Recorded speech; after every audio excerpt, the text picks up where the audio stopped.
રૂકમી એ શ્રી કૃષ્ણનો વિરોધ પક્ષનો વ્યક્તિ છે. રૂકમણીજીનો ભાઈ છે અને પોતાના બહેનના મનમાં શ્રી કૃષ્ણ માટે, દ્વારકાધીશ માટે પ્રેમ છે.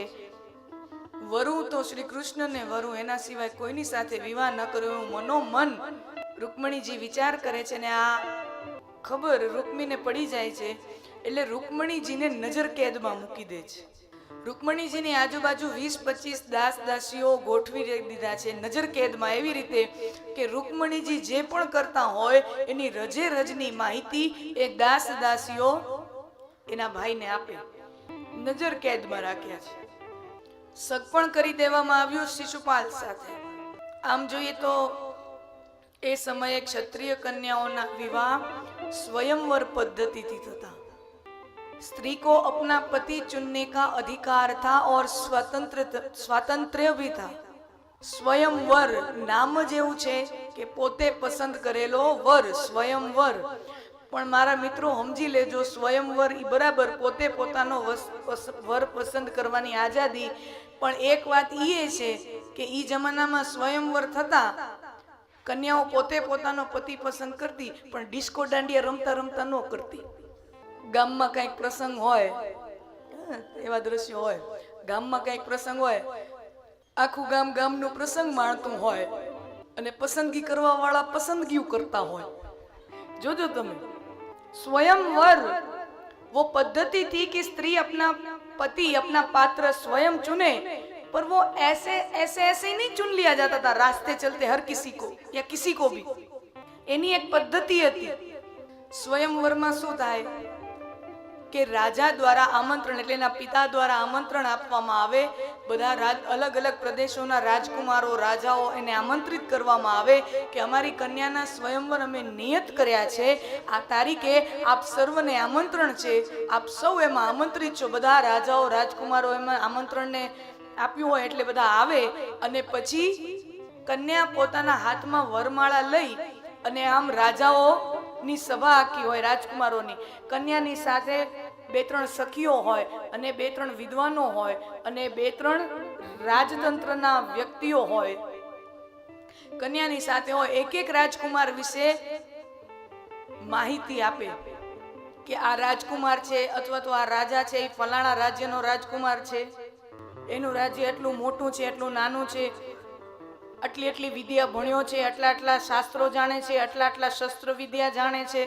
એમ માહિતી બધી બાયોડેટા વંચાતો જાય એક જણાનો.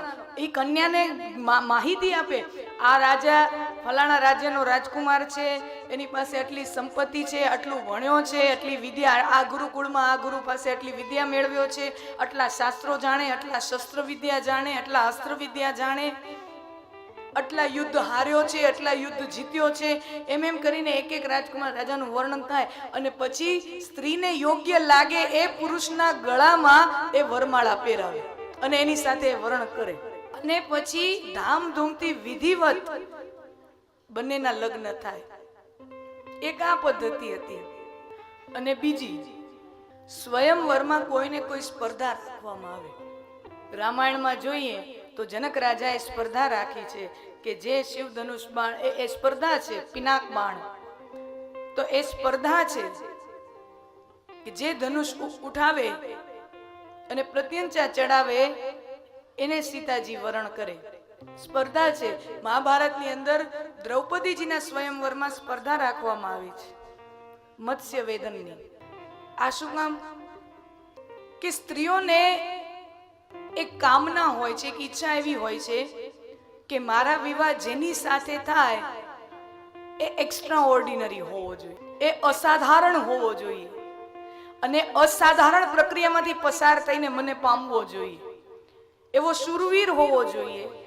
એટલે કાં તો ઓલી પદ્ધતિ જે બાયોડેટા વંચાતો જાય અને પછી એને જે યોગ્ય લાગે એના ગળામાં, અને દેખાય કેવો છે એ તો સામે જ ઊભા છે બધા રાજકુમારો, રૂપમાં કેવો છે એ તો સામે જ ઊભો છે, હલન ચલન વાતચીત કરવામાં કેવો છે એ તો સામે જ દેખાય છે. અને આ સ્પર્ધાની પદ્ધતિ હતી.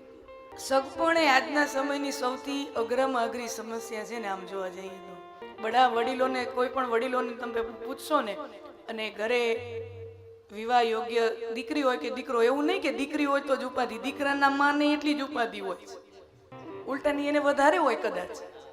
પહેલાના જમાનામાં એવું હતું કે લગ્ન થતા હોય ને તો એની પહેલા દીકરીની માં હોય ને એને ચિંતા થાય કે મારી દીકરીને ત્યાં કેવું સાસુમાં કેમ હશે, એની સાસુ કેવા હશે, એને કેમ રાખશે, એનું કેમ થાય, એટલે દીકરીની માને ચિંતા થતી. આજના સમયમાં દીકરાની માને ચિંતા થાય. આજના સમયમાં દીકરાની માને ચિંતા થાય કેવી આવશે, મને બરાબર રાખશે કે નહીં. પેલાના સમયમાં દીકરીની માને એમ થતું મારી દીકરીને બરાબર રાખશે કે નહીં, હવે દીકરાની માને એમ થાય મને બરાબર રાખશે કે નહીં.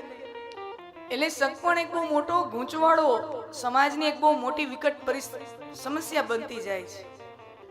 જીવનના 3 નિયમ એવા હોય છે કે જે જીવનને બનાવી પણ નાખે છે અને બગાડી પણ નાખે છે. It can make you or break you. એક, તમે રહેવા માટે કયું શહેર કે નગર પસંદ કરો છો તે બહુ મહત્વનું પરિબળ છે. રહેવા માટે કયું શહેર કે કયું નગર પસંદ કરો છો એ આ જીવનનો બહુ મોટો મહત્વનો નિર્ણય છે. આનાથી જીવન બનીએ જાય અને બગડીએ જાય. બીજું, કયો વ્યવસાય કરો છો તે, કઈ લાઈનમાં આવ્યા છો તે. ઘણીવાર વ્યક્તિ હોય હોશિયાર પણ લાઈન જ ખોટી પકડાઈ જાય તો એની હોશિયારીનો જે મહત્તમ મેક્સિમમ ઉપયોગ થવો જોઈએ એ વેડફાઈ જાય. તો ઘણી વખત લાઈન ખોટી પકડાઈ જાય, બહુ વર્ષો ખોટી લાઈન પકડાઈ જાય, પછી ક્યાંક 15-20 વર્ષ 25 વર્ષ પછી કોક ક્યાંક ખબર પડે વેપારી વર્તુળમાં કે આમ તેમ, પછી ખબર પડે ના આમાં નહીં, હવે આમ આ લાઈનમાં જવા જેવું છે. ત્યારે માણસને એમ થાય ઓહો આપણા 25 વર્ષ તો ગયા, 20 વર્ષ ગયા.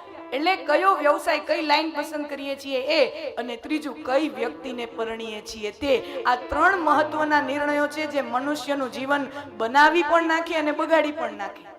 આનાથી વધારે મહત્વના નિર્ણય બીજા કોઈ હોય જ ના શકે.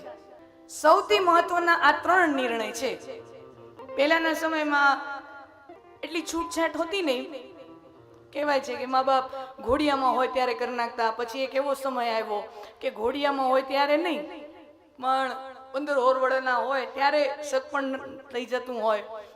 પછી એક સમય આવ્યો, એટલું નહીં, ભલે 20-22 વર્ષે કરે પણ મા બાપ પસંદ કરી આવે. આ બધું ચાલ્યું. અને હાસ્યકારો સાહિત્યકારો પાછું એમ કહે ખરા કે બધા લગ્નો ટકી ગયા. એટલે ટકી બરાબર ક્યાં હોય, ચોક્કસ સુખી હોય કે ન હોય, ટકી ગયા હોય. સમજો, સુખી હોય કે ન હોય, ટકી ગયા હોય. તો પહેલા એના પણ અમુક ઘણા બધા પરિબળો છે, પણ મારે જે અત્યારે પોઈન્ટ મૂકવો છે એ છે કે એક સમય એવો હતો કે જ્યાં યુવકને અને યુવતીને પોતાનો પાત્ર પસંદ કરવાનો એટલી આઝાદી નહોતી, એટલું સ્વતંત્રતા નહોતું. વડીલો કે એ જગ્યાએ પરણી જતા. આ પ્રાચીન ભારતની સિસ્ટમ હતી. વેસ્ટર્ન કન્ટ્રીઝમાં વયા જાવ તો ત્યાં શું હોય, 15-16 વર્ષની ઉંમરથી છોકરો હોય કે છોકરી પોતાના આર્થિક નિર્ણયોથી માંડીને પોતાએ શું ભણવું, શું કરવું, કઈ નોકરી કરવી, કયો ધંધો કરવો અને કોને પરણવું, આ બધાય વાતમાં પોતે સર્વ સ્વતંત્ર હોય છે. એટલે ઈ સિસ્ટમ બહુ સારી છે એવું કહેવાનો આશય નથી, પણ ઈ ત્યાં એવું છે. હવે અત્યારે જે ચાલી રહ્યું છે ભારતમાં, આપણા સમાજ જીવનમાં અત્યારે જે ચાલી રહ્યું છે એ નથી આપણે બહુ જૂનવાણી ભારતવાળા રહ્યા કે નથી બહુ વિદેશ જેવા મોડર્ન થઈ ગયા, આપણે અધવચ્ચે રહી ગયા. એટલે હવે થાય છે શું કે વડીલો એમ કે છોકરા છોકરીઓને મળાવો, એ એકબીજાને મળે, વાત કરે અને પછી ઈ બે નિર્ણય કે ઈ સાચું. આપણે ખાલી મળાવવાનું કામ કરવાનું. અને તમે જોજો બે છોકરાના મા બાપ ને છોકરીના કન્યાના મા બાપ મળતો હોય ત્યારે એમ જ કે આ તો બધું આ નક્કી કરે, આપણે તો ખાલી ભેગા આવ્યા છીએ. અને હા પાડે એટલે આપણે તો વડીલો તરીકે આશીર્વાદ આપી દેવાના, બરાબર ને? આજ રીતે હોય છે ને. અડધી કલાક ચા પાણી કરવા ભેળા થાય, બરાબર. હવે એમાં શું નિર્ણય લેવાય? અને પ્રશ્નો જોજો, આપણે છે ને અડધી કલાક બેયને મળાવ્યા ખરા, પણ મળીને પૂછવાનું હું તો શીખવાડ્યું જ નહીં.